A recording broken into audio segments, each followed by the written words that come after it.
अनुपात दिए हुए हैं, तुलना करना है कि निम्न रैखिक समीकरणों का जो युग्म है वो संगत है या असंगत। तो क्या होते हैं संगत या असंगत?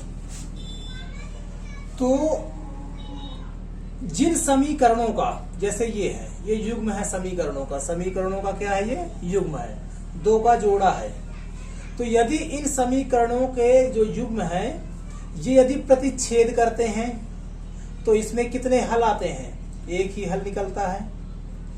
यदि ये रेखाएं, ये दोनों रेखाएं एक दूसरे के संपाती होती हैं, अर्थात एक रेखा के ही ऊपर एक दूसरी रेखा होती है, तो इसमें हम देख सकते हैं अनेक हल हो गए, अनंत हल हो गए, बहुत सारे हल हो गए, क्योंकि यहाँ पर भी दोनों मिल रही हैं, यहाँ पर भी मिल रही हैं, यहाँ पर भी, यहाँ पर भी, हर बिंदु पर ये मिल रही हैं, अर्थात इसके कैसे हल हो गए?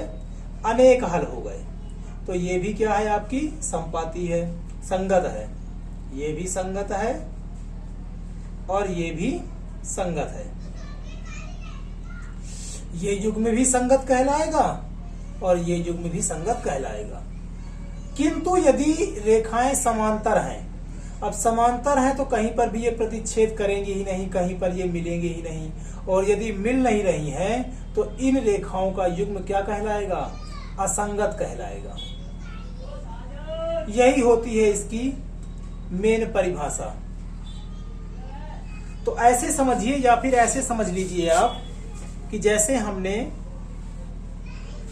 कुछ ऐसे हमने प्राप्त किए थे क्वेश्चन नंबर 2 पे कि A1 A2 और B1 B2 जो है उनका अनुपात जो है बराबर नहीं आए।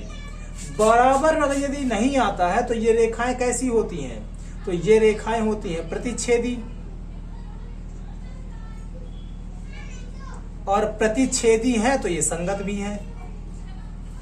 तो यदि आपको ऐसा दिख जाता है तो आप सीधे सीधे बोल दोगे कि ये क्या है? रेखाओं का युग्म क्या है? संगत है। इसी तरह से यदि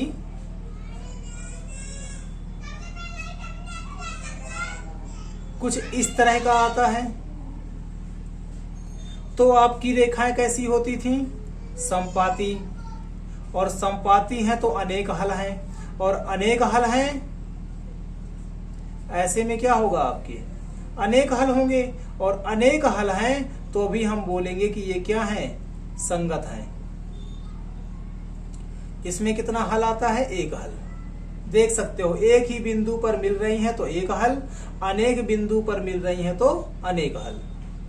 और जो तीसरी स्थिति थी ये वाली, जिसमें ये तो बराबर होते थे किंतु ये बराबर नहीं होते थे, तो इस तरह की स्थिति में कोई हल नहीं निकलता था। हम लिखते थे कोई हल नहीं, कोई हल नहीं, इस तरह का जो स्थिति थी। तो इस समय हम बोलेंगे कि इनका जो युग्म है वो युग्म क्या है? असंगत है। इन रेखाओं का युग्म क्या होगा? असंगत होगा, असंगत है ये। इसी पे आप, इसमें कोई हल नहीं निकलता था और साथ में ये होती क्या थी? समांतर होती थी। ये कैसी रेखाएं होती थी? समांतर, देख सकते हो आप। तो ये तो हो गई इसके बारे में कि कैसे संगत आएगा, कैसे असंगत आएगा। याद करने के लिए आप इतना याद कर लीजिए कि यदि रेखाएं समांतर हैं तो वो उनका युग्म क्या है? असंगत है, अर्थात उनके कोई हल नहीं है। बाकी दोनों में क्या है? संगत है। तो समांतर रेखाओं के लिए असंगत और बाकी सब के लिए संगत। अब आते हैं अपने प्रश्न पे कि क्या क्या पूछा जा रहा है।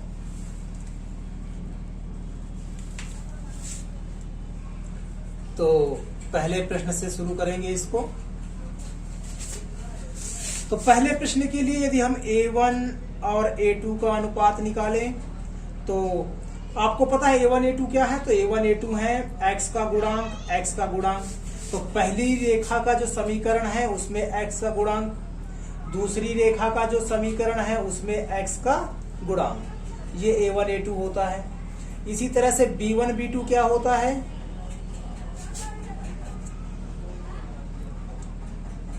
तो b1 b2 हो गया पहली रेखा के समीकरण में y का गुणांक, जो कि यहाँ पर 2 है। दूसरी रेखा के समीकरण में y का गुणांक, जो कि यहाँ पर ऋण का 3 है। और जो आपके नियत संख्याएं हैं जिसमें x नहीं है y नहीं है, उनको c1 c2 बोलेंगे। तो c1 हो गया 5 और c2 हो गया आपका 7। देख सकते हैं कि तीनों ही मान जो हैं वो बराबर नहीं है।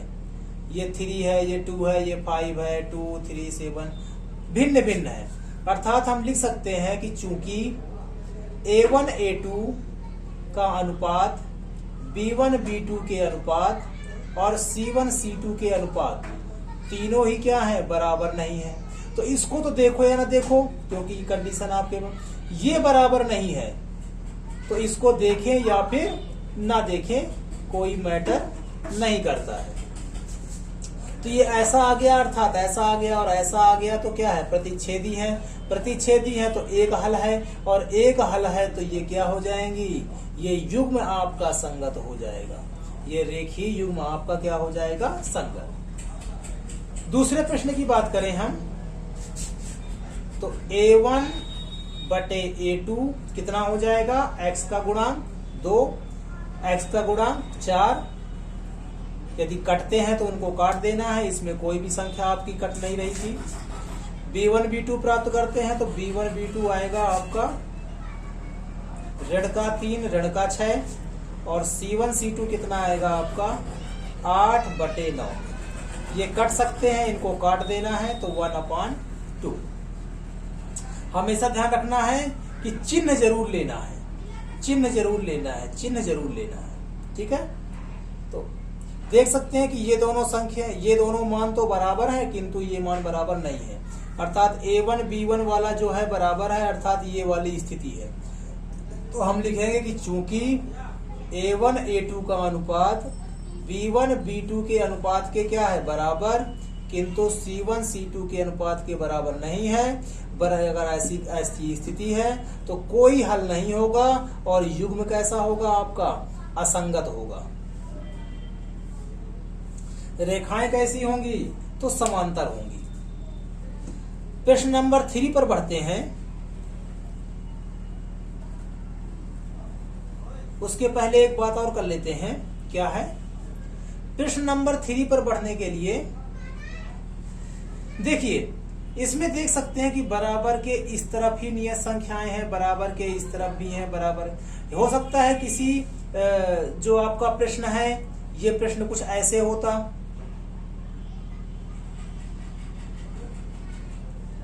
ये वाला समीकरण कुछ ऐसे होता,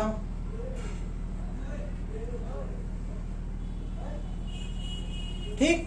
तो धन का है इधर आके ऋण, धन का है इधर आके, लेकिन जब आप c1 c2 इसमें प्राप्त करते तो चिन्ह के साथ लिखते, और चिन्ह आपस में क्या हो जाते, कैंसिल। अर्थात यहाँ पर भी कितना आता, 5/7 ही आता।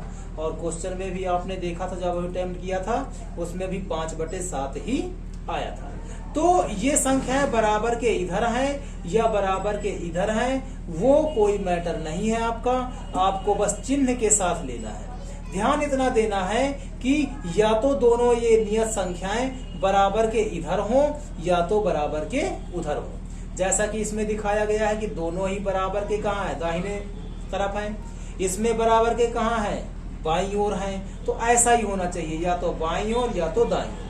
यदि कोई ऐसे लिखा हुआ है कि एक बाईं ओर है और एक दाईं ओर है, तो आपको दोनों को या तो बाईं ओर ले जाना है या तो दोनों को दाईं ओर ले जाना है। तो या तो आप इन दोनों को ऐसे बना लीजिए कि ऋण का 5 था तो इधर पर आकर के धन का 5, तो या तो बराबर के इधर कर लीजिए या तो बराबर के इधर कर लीजिए, वो आपके ऊपर निर्भर करेगा। अब आते हैं प्रश्न नंबर 3 पर, क्या कह रहा है ये। तो प्रश्न नंबर 3 में है कि जब हम a1 बटे a2 प्राप्त करेंगे तो a1 कितना है, x का गुणांक अर्थात 3/2। इसमें x का गुणांक कितना है, 9। 9 कहाँ है, नीचे ही आता है। 9 को कहाँ लिखते थे हम, तो बटे के नीचे ही तो लिखते थे, तो बटे के नीचे ही इसको लिख दीजिए। 3 से 3 काटेंगे, 3 बचेगा, 1/3 दूनी 6। तो या तो आप ऐसे कर लीजिए या तो आप ऐसे भी कर सकते थे। ये कितना है 3/2, तो आपने 3/2 लिख दिया। ये कितना है 9, तो 9 लिख दिया। इसके नीचे कुछ नहीं है तो हमने 1 लगा दिया। फिर हमें पता है कि सबसे नीचे वाले का गुणा सबसे ऊपर होता है, अर्थात 1 का 3 में कितना होगा 3 ही होगा। बीच वाले का गुणा बीच में होता है, तो 9 दूनी कितना हो गया 18 हो गया। काट दिया, कितना आ गया 6 बार में कटेगा, ऊपर 1 बचेगा। तो इसमें भी 1/6 आया, उसमें भी 1/6 आया। तो चाहे आप इस विधि से करें और चाहे आप जैसे अभी बताया था उस विधि से करें, जो आपको आसान लगे। इसी तरह से जब आप B1 B2 प्राप्त करेंगे तो B1 कितना है 5/3, B2 कितना है ऋण का 10। अब इसके नीचे तो कुछ है 5/3 3 है, इसके नीचे कुछ नहीं है तो आप क्या मानेंगे 1 मानेंगे। ठीक है, सही से लिख देते हैं इसको 5/3 और 10 बटे इसके नीचे कुछ नहीं है तो 1। तो सबसे नीचे वाले का गुणा सबसे ऊपर होता है, तो 1 का 5 में कितना आएगा 5 ही आएगा। बीच वाले का बीच में होता है तो 3 का 10 में कितना आएगा 30 आएगा। काट देंगे इसको, 5 एकम 5, 5 6 बार में और ऋण। तो इस तरह से कर सकते हैं, या फिर जो दूसरा आपको बताया था मैंने इस तरह से भी कर सकते हो। कैसे करेंगे आप, तो कितना है 5/3, तो आप यहाँ पर 5/3 ही लिख लीजिए। 10 कहाँ है, 10 कहाँ आता है नीचे ही आता है, बटे के नीचे ही आता है, तो उसको बटे के नीचे ही लिख दीजिए। बस साइन के साथ रखना है, चिन्ह के साथ रखना है। 5 से कटेगा 2 बार में, कट क्यों रहा है क्योंकि गुणा में है, डिवाइड में है, भाग में है सब। तो ऊपर बचेगा 1 और नीचे आएगा 3 दूनी 6। आगे करने की आवश्यकता नहीं है, वैसे C1 C2 आप निकालना चाहें तो देख सकते हो आप। 7/14 कितना आएगा 1/2। पर नहीं भी निकालेंगे तो हमें पता है कि ये दोनों क्या है बराबर नहीं है, एक धनात्मक है एक ऋणात्मक है, अर्थात बराबर नहीं होंगे। और बराबर नहीं होंगे तो ये आएगा मतलब प्रतिच्छेदी होंगी, प्रतिच्छेदी होंगी मतलब एक हल होगा, और एक हल होगा अर्थात ये युग्म कैसा हो जाएगा संगत हो जाएगा। इसमें C1 C2 देखने की आवश्यकता नहीं होती है, तो इसको आप देखें या फिर नहीं देखें। क्वेश्चन नंबर 4 में आते हैं। तो A1 A2 5 होगा, इसका 10 होगा, काटेंगे 1/2 आएगा। B1 B2 इसमें ऋण का 3 है, इसमें 6 है, काटेंगे इसको 1/2 आएगा। C1 C2 11 है, 22 है, 22 ऋण का है, तो ये भी काटेंगे तो कितना आएगा 1/2 ही आएगा। तो ये भी ऋणात्मक संख्या, ये भी ऋणात्मक संख्या, ये भी ऋणात्मक संख्या, 1/2 1/2 1/2 तीनों ही बराबर है। ठीक है, ऋण के जो निशान लगा हुआ है इसकी स्थिति पे आपको नहीं जाना है कि कहीं पे मान के चलिए आपका ऐसे लिखा हुआ है, कहीं पर आपका ऐसे लिखा हुआ है, या कहीं पर आपका ऐसे लिखा हुआ, तो ये तीनों ही बराबर कहलाते हैं। ये तीनों क्या है बराबर है। तो ये ऋण का चिन्ह है, कहीं पर भी लिखा हो तो उस पर ध्यान नहीं देना है। सबके मान 1/2 है, सब पे ऋण का निशान लगा है, अर्थात ये तीनों ही क्या है बराबर है। जब बराबर है तो कौन सी स्थिति बनेगी आपकी संपाती, ये रहा संपाती, तीनों ही बराबर है। अनेक हल होंगे अर्थात संगत होगा।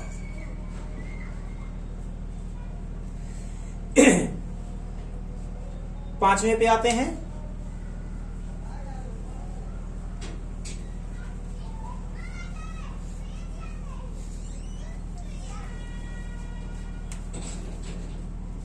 पांचवें पे भी आपका तीसरे के जैसा ही है, कोई सी भी विधि आप अपना सकते हैं। A1 हो गया 4/3, A2 कितना है 2 है, 2 नीचे ही आता है, बटे के नीचे ही लिखते हैं तो नीचे ही कर दिया हमने। 2/3 आएगा। B1 B2 प्राप्त करते हैं।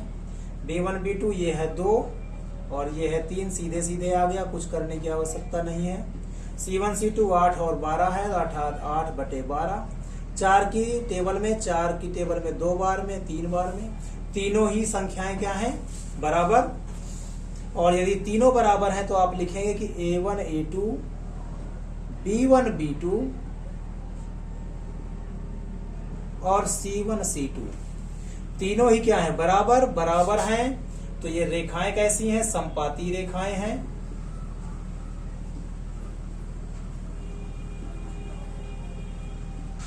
इनके अनेक हल होंगे।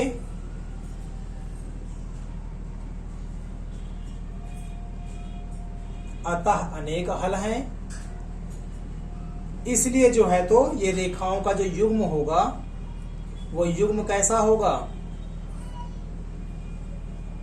संगत होगा, संगत होगा।